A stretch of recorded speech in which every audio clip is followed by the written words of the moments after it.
आज हम आपके लिए आरआरबी ग्रुप डी एग्जाम के लिए साइंस के 25 महत्वपूर्ण एमसीक्यू क्वेश्चन लेकर आए हैं जो आपके एग्जाम के लिए बहुत ही जरूरी है।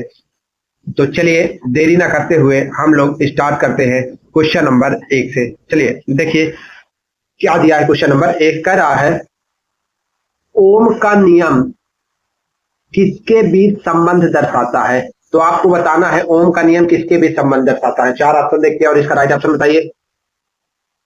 तो देखिए इसका जो राइट ऑप्शन हो जाएगा वो बी हो जाएगा, धारा और विभवांतर के बीच संबंध दर्शाता है। आपको पता है V बराबर क्या होता है, आई आर होता है। क्या होता है? V बराबर आई आर। तो V बराबर जब आई आर होता है तो धारा और विभवांतर के बीच ओम का नियम क्या बताता है? संबंध।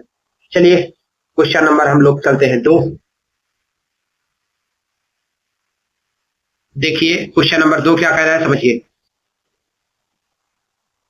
किसी चालक तार का प्रतिरोध किस पर निर्भर करता है। तो आपको बताना है कि किसी चालक तार का जो प्रतिरोध है वो किस पर निर्भर करता है। 4 ऑप्शन देखिए और बताइए इसका राइट ऑप्शन।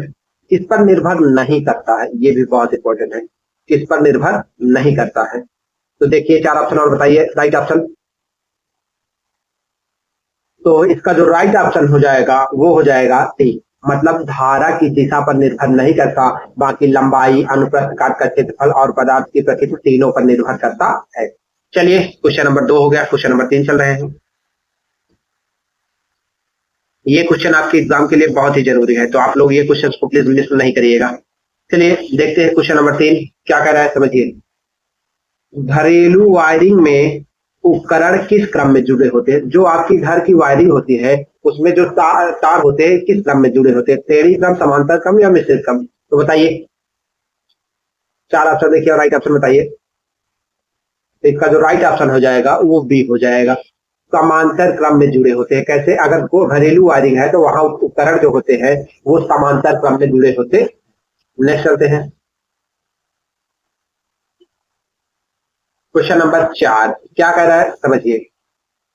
एमीटर को परिपथ में कैसे जोड़ा जाता है। जो एमीटर होता है विद्युत धारा को मापने वाला यंत्र होता है उसको हम लोग परिपथ में कैसे जोड़ते हैं। 4 ऑप्शन देखिए और इसका राइट ऑप्शन बताइए।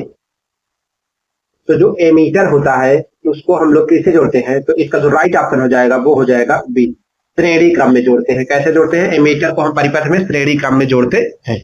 नेक्स्ट चलते हैं क्वेश्चन नंबर 5 क्या कह रहा है, समझिए। वोल्ट मीटर का प्रतिरोध कैसा होता है। तो बताइए वोल्ट मीटर का प्रतिरोध कैसा होता है। क्वेश्चन नंबर 5 देखिए 4 ऑप्शन और राइट ऑप्शन बताइए। इसका राइट ऑप्शन हो जाएगा बी, वोल्ट मीटर का प्रतिरोध जो होता है वो बहुत ही अधिक होता है। क्या होता है? बहुत ही अधिक। तो 5 का बी राइट हो जाएगा। नेक्स्ट चलते हैं क्वेश्चन नंबर 6 क्या कह रहा है, समझते हैं। हीटर के तार के लिए सबसे उपयुक्त पदार्थ कौन सा है।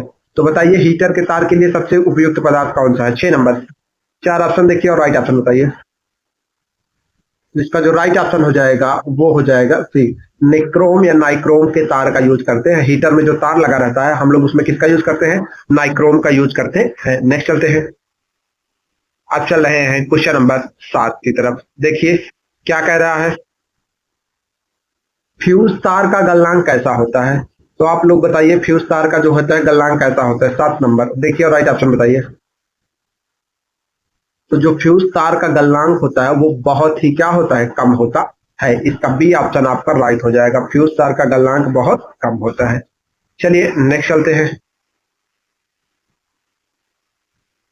क्वेश्चन नंबर 8 क्या कह रहा है, समझिए। विद्युत ऊर्जा का व्यावसायिक मात्रक क्या है।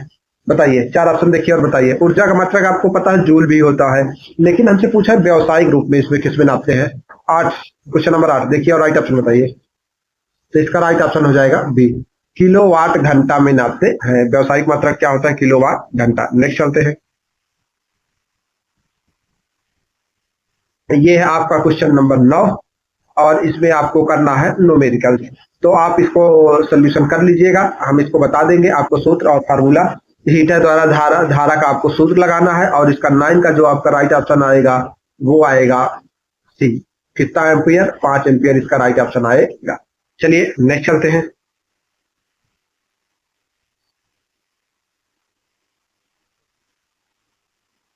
क्वेश्चन नंबर 10 क्या कह रहा है समझिए। यदि प्रतिरोध को दुगुना कर दिया जाए और वोल्टेज समान रहे तो धारा कितनी होगी? 4 ऑप्शन देखिए और इसको राइट ऑप्शन बताइए।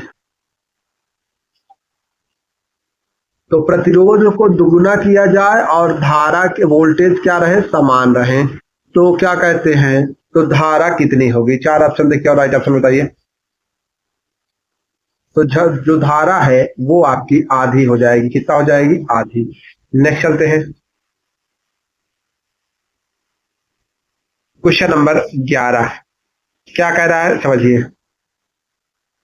10 ओम और 15 ओम के श्रेणी क्रम में जुड़े हैं। 10 ओम और 15 ओम के प्रतिरोध जो है वो श्रेणी क्रम में जुड़े हैं, तो समतुल्य प्रतिरोध कितना होगा? 11 नंबर देखिए और राइट ऑप्शन बताइए। तो आपको पता है जो श्रेणी क्रम होता है उसका जो जोड़ने का तरीका है, आर बराबर क्या होता है? R1 प्लस का R2। मतलब दोनों क्या होते हैं? एकदम सीधे ही। आर बराबर क्या होगा? R1 प्लस का R2। मतलब ये दोनों सीधा सीधा जुड़ते हैं, R1 प्लस का R2। तो 10 और 15 को जोड़ेंगे तो कितना होगा? 25 ओम। इसका राइट हो जाए सी ऑप्शन, ए ऑप्शन आपका राइट हो जाएगा। चलिए नेक्स्ट चलते हैं। इस बार 12 ओम और 6 ओम को हम लोग कैसे जोड़ना है? समांतर क्रम में जोड़ना है। तो आपको पता है समांतर क्रम का सूत्र क्या होता है? 1/r बराबर 1/r1 प्लस 1/r2। तो 1/12 और 1/6 को आप लोग हल कर लेंगे, तो इसका जो राइट ऑप्शन हो जाएगा वो क्या हो जाएगा? 12 और 6 का लासा लेके जब सॉल्व कर लेंगे तो आपका इसका राइट ऑप्शन आ जाएगा और वो आ जाएगा 4 ओम आ जाएगा। कितना? 4 ओम। नेक्स्ट चलते हैं। क्वेश्चन नंबर 13 क्या कह रहा है? भारत में घरेलू सप्लाई की आवृत्ति कितनी होती है? तो आप लोग बताइए घरेलू सप्लाई की आवृत्ति कितनी होती है? कितने हर्ट्ज जाती है भारत में घर में? 13। तो भारत में आवृत्ति कितना होती है? 50 हर्ट्ज होती है। कितना? 50 हर्ट्ज। नेक्स्ट चलते हैं। क्वेश्चन नंबर 14 क्या कह रहा है? किसी चालक तार का तापमान बढ़ाने पर उसका प्रतिरोध सामान्यतः क्या होता है? चालक का तापमान बढ़ाएंगे तो प्रतिरोध पर क्या प्रभाव पड़ेगा? 14 नंबर बताइए। तो चालक का अगर बढ़ाते हैं तो उसका प्रतिरोध बढ़ाने पर बढ़ता है। क्या होता है? बढ़ता। अगर अर्धचालक कहता या अगर कुचालक कहता तो वो क्या होता? घट। नेक्स्ट चलते हैं।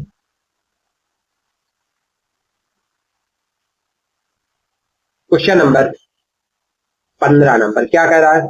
विद्युत धारा का ऊष्मीय प्रभाव किस नियम पर आधारित है? तो बताइए विद्युत धारा का ऊष्मीय प्रभाव। 15 नंबर देखिए और राइट ऑप्शन बताइए। तो इसका जो राइट ऑप्शन हो जाएगा वो हो जाएगा बी, जूल के नियम पर आधारित। किस पर? जूल पर। नेक्स्ट चलते हैं। क्वेश्चन नंबर 16 क्या कह रहा है? विद्युत सेल किस ऊर्जा को विद्युत ऊर्जा में बदलता है? तो ये पूछ रहा है जो विद्युत सेल होता है कौन सी ऊर्जा को विद्युत ऊर्जा में बदलता है? तो 4 ऑप्शन देखिए और इसका राइट ऑप्शन बताइए। 16। तो इसका राइट ऑप्शन हो जाएगा बी, जो विद्युत सेल है वो रासायनिक ऊर्जा को विद्युत ऊर्जा में बदलता है। किसको? रासायनिक। नेक्स्ट चलते हैं।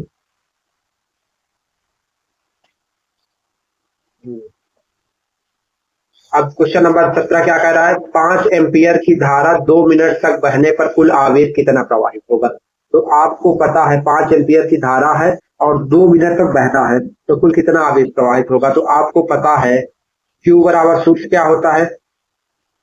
या Q बराबर होता है I इंटू टी। क्या होता है? I into T. देखिए I का मान कितना है? 5 और T का मान कितना है? 2। तो 5 दूना 10। लेकिन ये कह रहा है 2 मिनट में, तो 2 को सेकंड में बदलेंगे तो 2 गुणे स्टार्ट कर देंगे। 120 120 मल्टीप्लाई 5 कितना होगा? 4 ऑप्शन इसका देखिए राइट ऑप्शन। तो इसका जो राइट ऑप्शन हो जाएगा वो हो जाएगा 6। 12 बजे। नेक्स्ट चलते हैं।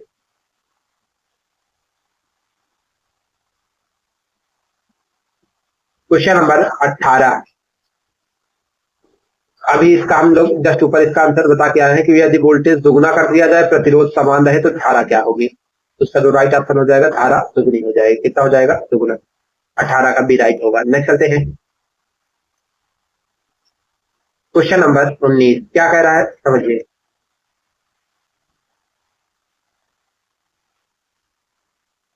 विद्युत शक्ति का एसआई मात्रक क्या है? तो आपको विद्युत शक्ति का एसआई मात्रक बताना है। 19 नंबर। तो इसका राइट ऑप्शन हो जाएगा बी, वाट होता है। क्या होता है? विद्युत शक्ति का एसआई मात्रक क्या होता है? वाट होता है। नेक्स्ट चलते हैं क्वेश्चन नंबर 20। क्या कह रहा है समझिए। सबसे अच्छा विद्युत का चालक कौन है? विद्युत का चालक बताइए। 4 ऑप्शन देखिए और राइट ऑप्शन बताइए। 20 नंबर। तो विद्युत का सबसे अच्छा चालक क्या हो जाएगा? चांदी होता है। क्या होता है? चांदी। सी ऑप्शन इसका क्या होगा? राइट होगा। नेक्स्ट चलते हैं 21 नंबर। क्या कह रहा है समझिए। परिपथ खुला होने पर धारा का मान कितना होगा? मतलब धारा क्या होगी अगर आप परिपथ खुला रखेंगे तो। 21 नंबर। तो अगर परिपथ खुला रहेगा तो कोई धारा ही नहीं प्रवाहित होगी, मतलब जीरो हो जाएगी। अगर तार खोल देंगे तो कोई धारा प्रवाहित नहीं होगी, तो शून्य हो जाएगा मान। नेक्स्ट चलते हैं क्वेश्चन नंबर 22। क्या कह रहा है समझिए। आर्थिक अर्थिंग का मुख्य उद्देश्य क्या होता है? जो आप घर में अर्थिंग देते हैं उसका मुख्य उद्देश्य क्या होता है? तो अर्थिंग का जो मुख्य उद्देश्य होता है वो होता है करंट से सुरक्षा। क्या करता है? करंट से सुरक्षा। 22 का। नेक्स्ट चलते हैं क्वेश्चन नंबर 23। ये रिपीटेड क्वेश्चन है, इसको आप लोग देख लीजिएगा। Question number 24। क्या कह रहा है समझिए। विद्युत धारा का एसआई मात्रक क्या है? तो आप लोग बताइए विद्युत धारा का एसआई मात्रक। तो आपको पता है एम्पियर है। क्या? एम्पियर। वोल्ट विभव या विभवांतर का होता है। ओम प्रतिरोध का होता है। वाट किसका होता है? नेक्स्ट चलते हैं आज का लास्ट क्वेश्चन। चलिए देखिए, बिजली का बिल किस आधार पर बनाया जाता है? तो बताइए बिजली का बिल किस आधार पर बनाते हैं? 25 नंबर। तो इसका जो राइट ऑप्शन हो जाएगा वो हो जाएगा बी, किलोवाट घंटा के आधार पर बनाया जाता है। बी होगा जाएगा राइट। चलिए, अगर वीडियो को आपको पसंद आया है तो चैनल को लाइक सब्सक्राइब जरूर करिए। Thank you.